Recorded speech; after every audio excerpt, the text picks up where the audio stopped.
Israel, not the 4.17 billion in arms to Israel between October 23 and May 25. And it's not the, as of April 75, active foreign military sales cases are in Israel that are valued around $39.2 billion. We're not only talking about this, the Trump administration has fully backed the Gaza Humanitarian Foundation, whose aid distributions have resulted in near daily mass casualty incidents in the Gaza Strip. The GHF, the Gaza Humanitarian Foundation system, is run by two US private subcontractor companies and claims to be an independent of any government, while we know their main funding comes from the US government, the Israeli government, and another state as well. So Israeli forces have repeatedly opened fire on Palestinian civilians seeking assistance at these sites, causing casualties, including acts that amount to war crimes. We have testimonies and reports that it's not only the Israeli military that's shooting live ammunition at starving Palestinians, it's also contractors, US contractors. So this could get them held accountable for participating or committing war crimes. So we're talking about the GHF, we're talking about money, but it's also, when Israel broke the last ceasefire in Gaza, which was in March 2025, the White House stated in a media inquiry out loud that the Trump administration and the White House were consulted by Israelis on their attacks on Gaza the night that it broke the ceasefire. That night, the Gaza Ministry of Health reported more than 400 people were killed that night, mostly children and women. So when we talk about complicity, when we talk about a party, the United States is clearly a party to this armed conflict with its support, its backing, and we're only talking about, military action now. I'm providing you evidence that we were able to reach, that is available information online, that is the amount of money US taxpayers is going to what's happening in Gaza and Israel's genocidal acts in Gaza. We're talking about intelligence gathering, coordination, planning, US troops actually on the ground in Gaza. But this also, we need to look at, for example, the United Nations fora, the US sanctions on the International Criminal Court. The moment it filed arrest warrants against the Prime Minister Benjamin Netanyahu and former Defense Minister Yoav Gallant, it didn't stop by sanctions on a few judges. It added new judges, sanctions on them most recently a few weeks ago,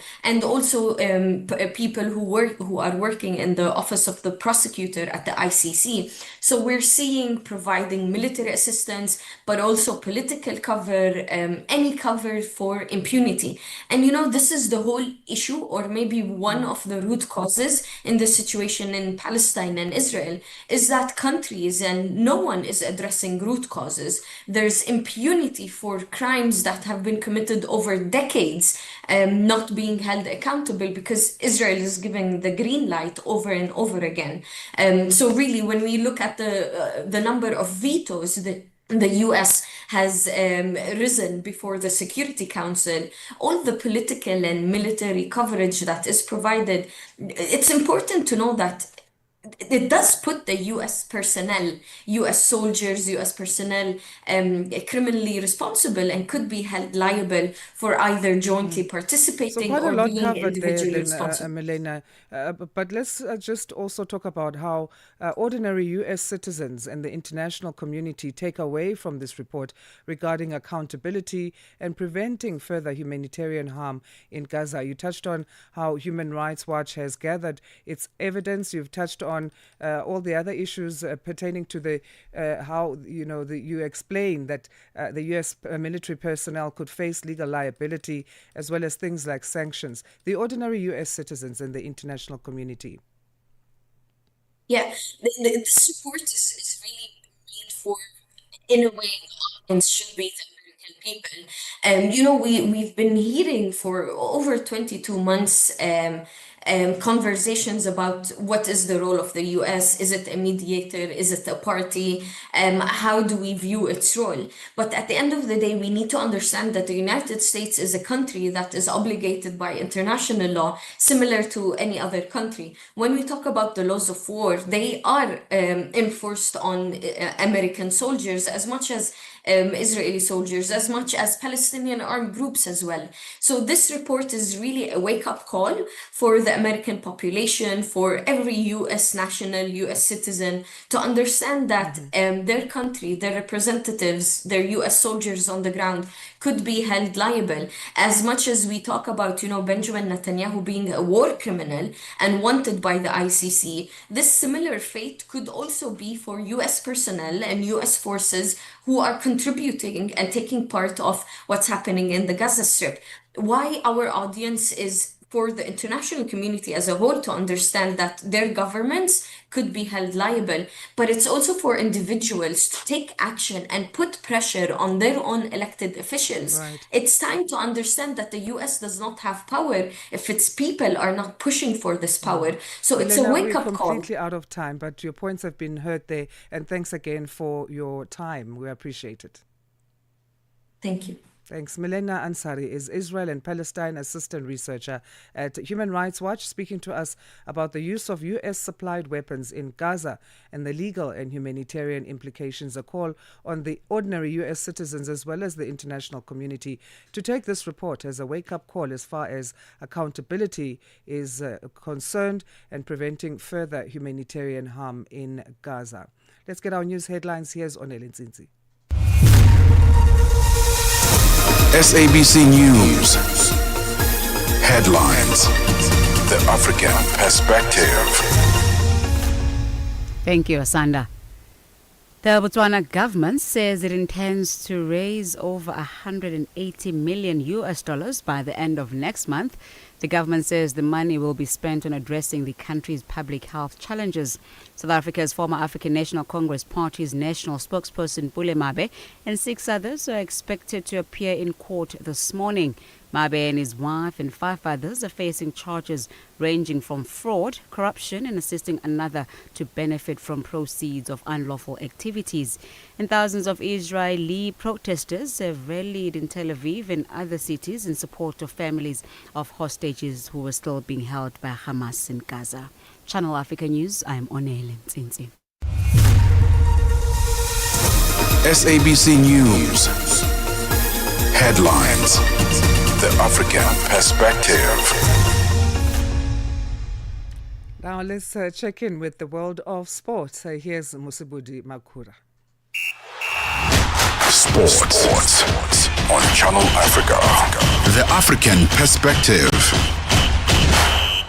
Thank you, Asanda. Good morning once again from the Sports Desk. So Morocco reached the final of the Total Energies African Nations Championship 2024 Chan tournament after overcoming holders Senegal a 5-3 on penalties following a tense 1-1 draw in extra time at the Nelson Mandela Stadium in Kampala in Uganda on Tuesday night. So the Atlas Lions winners back in 2018 as well as in 2020 will now face off with Madagascar in Saturday's final in Nairobi after the island nation defeated Sudan earlier on in the day. Senegal must now regroup for the third place playoff match against Sudan in Dar es Salaam, Tanzania. So, for Morocco, it's a chance to reclaim a continental dominance as well as join the record books with a third Chan title, while for Senegal, the dream of defending their crown may have ended, but the youthful side left Kampala with dignity intact as well as optimism for the future. Meanwhile, Madagascar booked their place in a historic first Total Energies Chan tournament, this after edging out Sudan 1-0 in a tense semi-final at the Benjamin Mkapa Stadium in Dar es Salaam, Tanzania, also on Tuesday night. So with both nations seeking a maiden appearance in a Chan final, the game unfolded with intensity as well as nerves. Madagascar was semi-finalists back in 2022. They faced off with a Sudanese side that is appearing in their third semi-final after previous heartbreaks back in 2011 as well as in 2018. A late strike from the substitute Toki Rakontondrabe in the 116th minute proved decisive, capping a dramatic extra time contest, as well as sending Liberia into Saturday's final in Nairobi, where Morocco lie in wait. In tennis news now, Jannik Sinner cruised through the opening match of his US Open title defense, beating Vit Kopriva of the Czech Republic 6-1, 6-1 and 6-2 yesterday. The world number one only needed an hour and 38 minutes to down the US Open debutant Kopriva and book a place in the second round, where he'll meet Australian Alexei Popyrin. Now, Sinner, who's aiming to claim his fourth singles title in just 5 Grand Slam events, hasn't been beaten in a completed match on the hard courts since last October's China Open final. However, the Italian 26-match winning run on the surface came to an end when he retired ill due to an illness from the recent Cincinnati Open final against Carlos Alcaraz just last weekend. Yeah, feels great to be back here. Obviously, it's a very special tournament, the last Grand Slam of the year, and the atmosphere here is always amazing. So thanks everyone for coming, for cheering, for supporting, and very happy that I'm healthy again, that, you know, we did our best to be in the best possible shape here. So I'm very happy about today's match, today's performance, and yeah, let's see what's coming. Meanwhile, Coco Gauff was pushed to the brink but survived a stern first-round test at the US Open, edging out Australia's Alja Tomljanovic 6-4, 6-7 and 7-5 under the Arthur Ashe lights on Tuesday. The 20-year-old looked shaky very early in that match, dropping serve in the opening game and then producing a string of errors before settling into her rhythm. She says that she's happy to get through to the next round. Yeah, it was a tough match. I had chances for it to be straight sets, but Isla was tough. I felt like she was getting so many balls back, and I was trying to push her back, and she was standing on top of the baseline. But yeah, it wasn't the best, but I'm happy to get through to the next round. Right, we'll stay with the US Open. Venus Williams will compete in the women's doubles at the US Open after being awarded a wild card with Canada's Leila Fernandez. At the age of 45, Williams returned to a home Grand Slam tournament for a record-extending 25th time earlier on this week. She exited the singles in a gallant first-round defeat by Czech 11 seed Karolina Muchova on Monday, but will return to the Flushing Meadows courts with Fernandez, 23 years her junior. They will face the 6 seeds of Ludmila Chiknovinik of the Ukraine, as well as the Australian Ellen Perez in the first round. Williams, by the way, won the US Open doubles titles back in 1999, as well as in 2009, both with her younger sister, Serena Williams. Well, that is a wrap from the Sports Desk at the Sawa. For any sports stories you'd like to share with us, simply send us an email. That's to newsroom@channelafrica.co.za. Alternatively, give us a call. The newsroom line is +27 11714 4459. I'm back with a final sports update on Africa Rise and Shine in the next hour. For Channel Africa Sport, I am Musibudi Makura. Sports on Channel Africa. The African Perspective. Exclusive to Africa at Play is our bundle of joy in sport, where we get to speak to the young ones, 12 years and below. The rhythm of Africa, the pulse of the continent. This is Channel Africa, the African Perspective. Stella Longwe. Pamalonje. Palitusokoma pano pamalonje kumvera nyimbo za mu Africa kusangalala kupeza moyo akuti kumva moyo kuti kuyenda bwino pano pamalonje ndiyetu apa tili ndikatswiri oyimba ameneyu ndikatswiri wa dziko la Malawi amene akukhala mdziko la South Africa ndipo amayimba amene akuti ndi Big Nick Malawi. Yatusati kuti kodi moyo wanu woyimba ukuyenda bwanji mu Johannesburg? Moyo woyimba ukuyenda bwinobwino kwambiri, chiliyonse chikutheka ndithu bwinobwino. Ayi aziwoneka chiliyonse chikutheka mofa maglasi anu apa mwaka akuti kumenya yonse aziwoneka zoti azikutheka ndithu mu Johannesburg. Malonje panthawi ya 6 koloko kufikira 7 koloko madzulo. Lowiruka ndi Stella Longwe. Tune in and turn up the volume. This is Channel Africa. Right, let's now check in with the world of business. Here's Buntle Headbush with our business news. Business news on Channel Africa. The African Perspective. Thanks, Asanda. Good morning. Our top business story this hour. The International Monetary Fund says it will be weeks before it can move forward with a waiver for Senegal's debt misreporting case. This as it continues discussions on corrective measures with the West African country. The IMF froze Senegal's previous $1.9 billion lending program after the nation's then new leaders said in September 2024 that they had uncovered debt misreporting that had since ballooned to more than $11 billion US. A waiver is essential in order for the country to secure a new lending program from the IMF. Kenya Airways says it aims to finalize plans to raise at least $500 million US in extra capital to expand and improve its fleet by the first quarter of next year. This after the airline reported a pre-tax loss of $94.3 million US in the first half of this year. This is compared with a profit of almost $5 million in the same period last year. It attributed the loss during this financial period to a drop in revenue and passenger numbers caused by 3 of its planes being out of commission for maintenance. South Africa's Minister of Electricity and Energy, Kgosientlo Ramokgopa, has expressed strong confidence that the new Integrated Resource Plan 2025 will be approved. The minister made the announcement at the Independent Transmission Projects Procurement Program Conference. The IRP is a long-term plan designed to map out the country's electricity generation mix, aiming to balance supply and demand while considering environmental impacts and the total cost of electricity. According to Ramokgopa, the final policy-adjusted IRP 2025 represents a more than $126.5 billion investment that will define South Africa's energy mix for the future. We will be approving tomorrow. The subcommittee of cabinet is looking at the IRP. I'm confident it will go through. It's a 2.2 trillion rand investment. We want to have add another 40 gigawatts of renewables in the next 10 years. 15 of those must come in the next 5 years. So it's an ambitious plan, but for it to succeed, it requires grid availability. Nigerian President Bola Tinubu says Brazil's state-run oil company Petrobras should be able to return back to the country. This after the company left Nigeria 5 years ago. Tinubu said this during a 2-day visit to Brazil to deepen ties. Petrobras began operations in Nigeria in 1998 in the deep waters off the Niger Delta. It sold its stake more than 10 years ago to raise cash for domestic projects.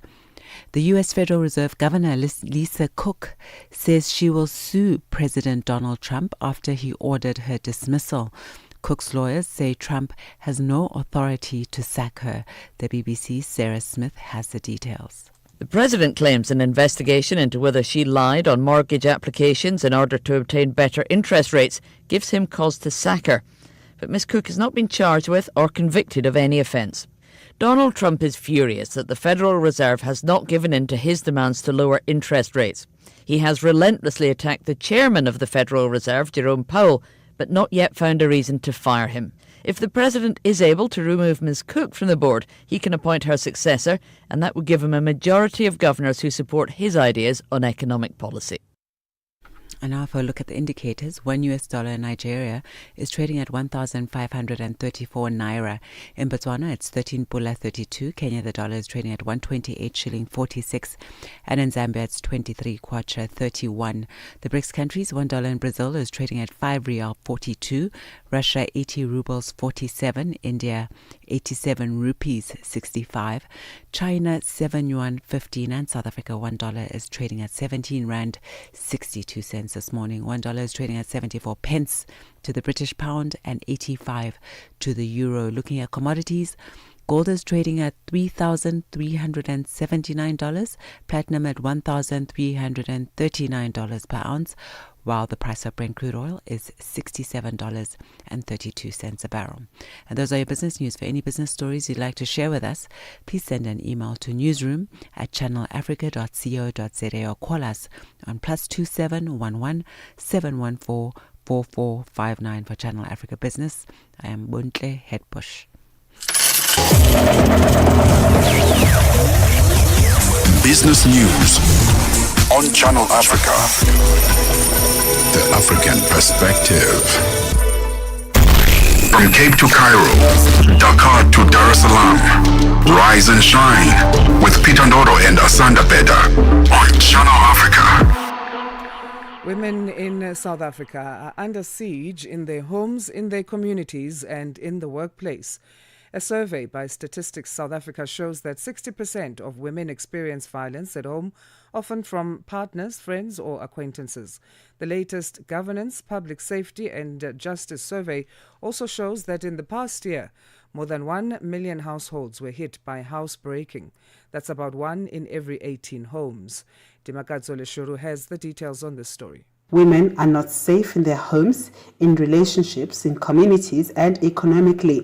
Nearly half of assaults on women are by intimate partners, and when including acquaintances, this figure rises to 60%. Risenga Maluleka is a statistician general. Women are much more vulnerable, particularly Black African women. So the unemployment rate for the country is sitting at 33.2%, but that one of Black African women, it's sitting at about 40%. Now, when you come to issues of victims of crime, we do see that women experienced more assault from intimate partners or spouses. About 47.3% of women indicated that the perpetrator of assault was a spouse or an intimate partner. When you bring about a person that they know, a friend or an acquaintance, you come to about 60%. So indeed, women are vulnerable to labor markets, and women are vulnerable to individual crime, particularly in spaces where they should be protected. Households that are led by females have not been spared either. When a household is led by a female, doesn't necessarily mean that there are no males in the household. It could be an acquaintance or a friend or a member of the household who's not the head of the household. That is number one. Number two is that while the spouse or intimate partner takes a bigger share in terms of assault to women, there are also friends and acquaintances who may not necessarily reside in the household, who may come into the household and assault women. While crime at large has declined somewhat, house robberies where people are confronted in their homes affected over 200,000 households, with just over half reporting their cases.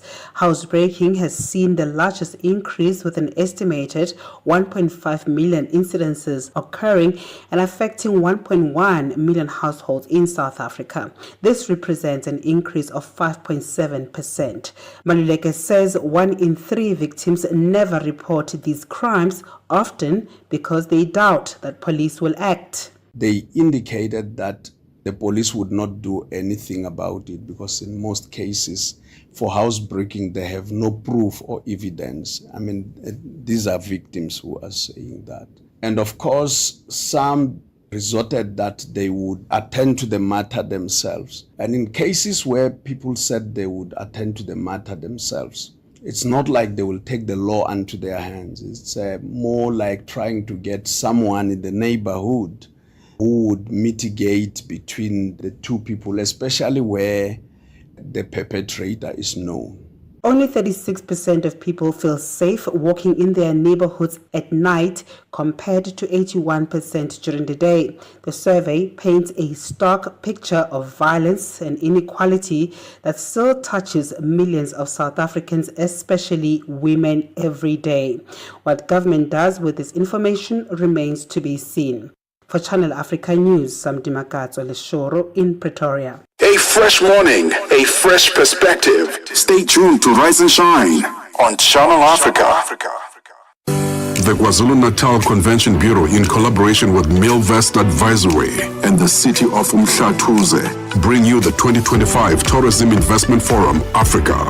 As a global platform for local action, the Tourism Investment Africa aims to promote the secondary and tertiary cities and regions as attractive investment and tourism hubs.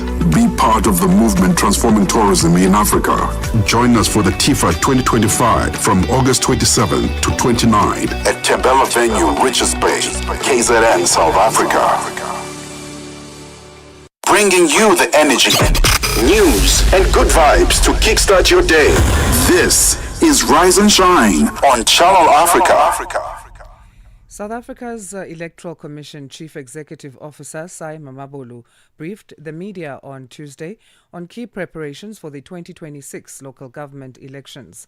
He confirmed that municipal councils' 5-year terms will end in November of 2026, with elections scheduled between November 2026 and January 2027. Mamabolo also reported the registration of 34 new political parties since the 2024 general election, bringing the total to 472. The Commission will hold information sessions for political parties and independent candidates starting November 2025. Channel Africa's reporter Michael Mbewe has more on the story. Electoral Commission of South Africa CEO Sai Mamabolo has confirmed that the local government elections are set between November 2026 and January 2027, following the end of the current municipal council's term of 5 years. The IEC was updating the country on the progress made in preparation for the next local government elections in 2026. Mamabolo said the law requires that elections be held in no later than 90 days at the end of each term. He provided clarity on the date of the elections. Preparations for the municipal elections 2026-2027. The law provides that the term of a municipal council is 5 years and that elections must be held no later than 90 days following the end of term. The current municipal councils were elected on 1 November 2021. This means that the current term will end on 2 November 2026. Therefore, the general elections of municipal council fall due between 2 November 2026 and the end of January 2027. The authority to set a date and call an election lies with the Minister of Cooperative Governance and Traditional Affairs following consultation with the Commission. Consultations between the Minister and the Commission have commenced but yet to be concluded. He confirmed that 34 new political parties have been registered, bringing the total number of parties eligible to contest to 472. Since the 2024 general election, the Commission has registered a total of 34 new political parties. 13 of the new political parties were registered in the period between July 2025 and today. Currently, the total number of registered political parties is 472. Of this, 287 are registered on a national level, while the balance of 185 are either registered provincially or on the district or metro level. Political contestants remain critical in the planning phase of an election. The Commission will convene a series of information sessions starting in November 2025 with registered but unrepresented political parties and aspiring independent candidates. The electoral watchdog is urging the citizens to partake the ongoing public consultation on electronic voting to be introduced in the future elections. The Electoral Commission urges all South Africans to actively participate in the ongoing public consultation on the feasibility and desirability of introducing electronic voting at some point in the future. Public consultations are currently taking place across all provinces to ensure an inclusive and wide-ranging engagement on the policy document. We invite South Africans to submit their views, proposals, and concerns on this important matter. Submissions should be sent to the email evoting@elections.org.za by no later than the end of September. We take the opportunity to emphasize that the Commission has not yet decided on implementing electronic voting. Mamabolo made a clarion call to voters to check their registration details and update based to where they are residing. So as we prepare for the 2026 elections, citizens are reminded to register to vote in voting districts of the wards where they are resident. A registered voter who has moved since they last registered is urged to check and, if necessary, to update their address details to ensure that they are registered in a ward linked to their new place of residence. Voters may register, inspect, and update their details by visiting registertovote.elections.org.za. IEC's Deputy Chairperson for Public Outreach, Mawetu Musare, emphasized the likelihood of a double-column ballot paper on the third ballot paper introduced in 2024 general elections due to the increasing number of election contestants. First, the ballot paper, it's very difficult to predict it where we are until we actually close nomination. But as we anticipate and make assumptions, we've seen a growing trend of more contestants for every election. And therefore, we do not think this election will have less contestants. So the likelihood of a double column ballot paper is there. Meanwhile, on the South African voters abroad, IEC's Deputy Chief Electoral Officer, Masego Shiburi, made the following remarks regarding the number of those registered, including the process to register. There is no discernible increase in the number of South Africans registering to vote abroad, i.e. South Africans who have left the country either on a long-term or short-term basis. Since the court order, there's not been any discernible increase in the number of registrations. Again, there, South Africans abroad can also apply for registration using the online platform to do so. They are no longer restricted to the window period that we make available ahead of an election to register at their embassies. Michael Mbewe, Channel Africa News, Johannesburg. Your morning companion with the story.